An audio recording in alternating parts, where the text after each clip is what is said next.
আসসালামু আলাইকুম। আমি আব্দুল্লাহ নাহিয়ান আজকের ক্লাসে সবাইকে স্বাগতম জানাচ্ছি।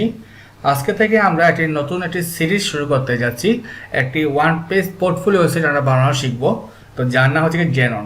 তো আমরা ফিচার দেখার আগে আমরা একটু ডিজাইনটা দেখে আসি। তো এখানে আমাদের একটা লগো, একটা মেনু থাকবে, এই যে হুবার করলে কালার হবে, এইখানে একটা জাস্ট নাম হবে এবং একটা ব্যাকগ্রাউন্ড একটা ইফেক্ট হবে, যেটা আমরা যে কোনো প্লাগের সাহায্যে ব্যবহার করব। এবং আমি যদি নিচে স্ক্রল করি খেয়াল করুন আমাদের কিন্তু হেডারটা স্টিক হয়ে গেছে এবং কালার চেঞ্জ হয়ে গেছে। আবার আমি যদি অ্যাবাউটে ক্লিক করি খেয়াল করুন একটা অ্যানিমেশন হয়ে নিচে চলে গেছে।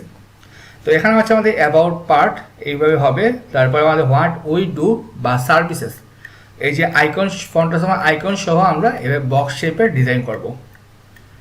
তারপরে আছে আমাদের প্রজেক্টস বা আমাদের পোর্টফোলিও এটা বলতে পারি, এই যে এখানে আমরা শো করাবো। আর ক্লিক করলে খেয়াল করুন এই যে এটা বড় হবে এইভাবে। সেটা আমরা গ্যালারি ইউজ করতে পারি এইভাবে।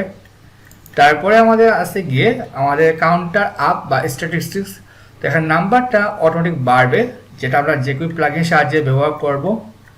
তারপরে আমাদের একটা টাইম লাইন আছে, যে টাইম লাইনটা কী হবে, যে আপনি কোথায় পড়ালেখা করছেন বা কী কী আপনার এক্সপিরিয়েন্স আছে আমরা এখানে টাইম লাইন আকার শো করাবো। তারপরে আছে হোয়াট ক্লায়েন্টসে, এখানে একটা টেস্টিমোনিয়াল হবে আমাদের। এটা আমরা একটা যে কোনো প্লাগিনের সাহায্যে আমরা স্লাইডিং করাবো। তারপরে আছে আমাদের লেটেস্ট প্রাইস, এখন এই যে সাইন আপ বাটন সহ লিস্ট আকারে আমাদের আইটেম দেওয়া আছে। তারপরে মাই টিম, টিমে কে কে আছে ওনার নাম, ডেজিগনেশন, সোশ্যাল আইকন আমরা এভাবে হোভার করলে নিয়ে আসবো।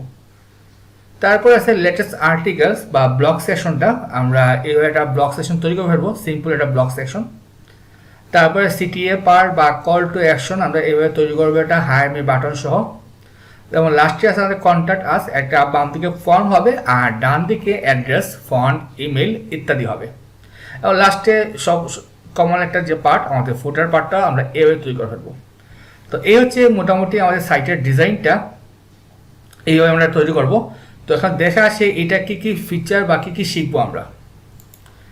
তো ফিচার লিস্টে আমরা যাই। প্রথম দিকে যে সবচেয়ে বড় বৈশিষ্ট্য নো ফ্রেমওয়ার্ক। আমরা কোনো ফ্রেমওয়ার্ক যেমন সিএসএস যেমন প্রচুর ফ্রেমওয়ার্ক আছে, সবচেয়ে যে পপুলার ফ্রেমওয়ার্ক বুটস্ট্র্যাপ বা ফাউন্ডেশন বা ম্যাটেরিয়ালাইজ, যেগুলো অনেক ফ্রেমওয়ার্ক আছে, আমরা কোনো ফ্রেমওয়ার্ক ব্যবহার করব না। এবং আমরা সাইটটা তৈরি করবো সম্পূর্ণ সিএসএস এর প্রি প্রসেসর সাস দিয়ে, যাতে আমাদের সাইটটাকে ভবিষ্যতে যে কেউ ইজিলি মডিফাই করতে পারে। এবং সাসে অনেক কিছু আমরা এখান থেকে শিখবো আশা করি। আমরা ফ্লেক্সবক্স ব্যবহার করব, গ্রিড সিস্টেম। তো গ্রিডটা অনেকের কাছে নতুন লাগতে পারে। তো বুটস্ট্র্যাপে খেয়াল করে আমরা কী কী ইউজ করি, কন্টেইনার রো এবং কল XL4 বা কল MD6 বা কল SM8, এইভাবে আমরা কিন্তু ক্লাসগুলো জাস্ট কল করি। কিন্তু কন্টেইনার রো বা এগুলো যে সে কীভাবে বানানো হয়েছে আমরা হয়তো অনেকে জানি না। আমরা এই গ্রিড সিস্টেমে শিখব কীভাবে আমরা নিজেরাই কন্টেইনার র বা কলামগুলা নিজে নিজে তৈরি করতে পারি, যেটা বুটস্ট্র্যাপ তৈরি করছে। ওইটা জানলে আমাদের বুটস্ট্র্যাপটা মডিফাই করতে হয়তো অনেক মানে অসুবিধা হবে এবং আমরা অনেক প্রপারলি বুঝতে পারবো, যেটা আমাদের মুখস্থ বিদ্যা থেকে আমরা বুঝে বুঝে করতে পারবো, যেটা অনেক দরকারি। এবং সাইটটা অবশ্যই ফুলি রেসপন্সিভ হবে, যাতে সকল ডিভাইসে প্রপারলি শো করা যায়। এবং আমাদের অবশ্যই যে কোনো প্লাগইনস লাগবে, যেটা আমরা ডেমোতে দেখে আসছি, বেশ কয়েকটা প্লাগইন আমরা দেখবো। কোড ভ্যালিডেশন, যেটা আমাদের খুবই ইম্পর্টেন্ট জিনিস, যে HTML CSS কোডটা প্রপারলি ভ্যালিড বা JS কোডটা আমরা প্রপারলি ভ্যালিড করে দেবো, যাতে কোনো এরর না থাকে। এবং প্রপার কোডিং, আমরা কোডটাকে প্রপারলি লেখার চেষ্টা করব, প্রপার কমেন্ট সহ প্রপার অ্যালাইনমেন্ট, যাতে একটা সুন্দর চলে আসে। এবং সব শেষে আমরা আমাদের সাইটটাকে গিটহাবে লাইভ হোস্ট করব। এই হচ্ছে গিয়ে আমাদের প্রজেক্টের মোটামুটি একটা ফিচার্স। হয়তো করার সময় আরও কিছু জিনিস আমাদের অ্যাড হওয়ার সম্ভাবনা আছে। আমরা সাইটটাকে চেষ্টা করবো আরও অ্যাট্রাকটিভ বা সুন্দর করার জন্য।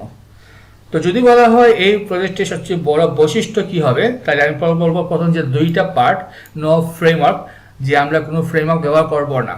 তো অনেকে হয়তো বলতে পারেন বুটস্ট্র্যাপ এত পপুলার, তাহলে কেন আমরা অ্যাভয়েড করবো? না, বুটস্ট্র্যাপ আমরা অবশ্যই ব্যবহার করব বা ফ্রেমওয়ার্কটা অবশ্যই ব্যবহার করব। এই সমস্যা হয় কি, ফ্রেমওয়ার্ক আমরা কখন ব্যবহার করবো, যদি আমাদের প্রজেক্টটা অনেক বড় হয়, ধরুন 8-10 পেজ, 15-20 পেজ, তখন আমরা ফ্রেমওয়ার্ক ইউজ করাটা যুক্তিসঙ্গত।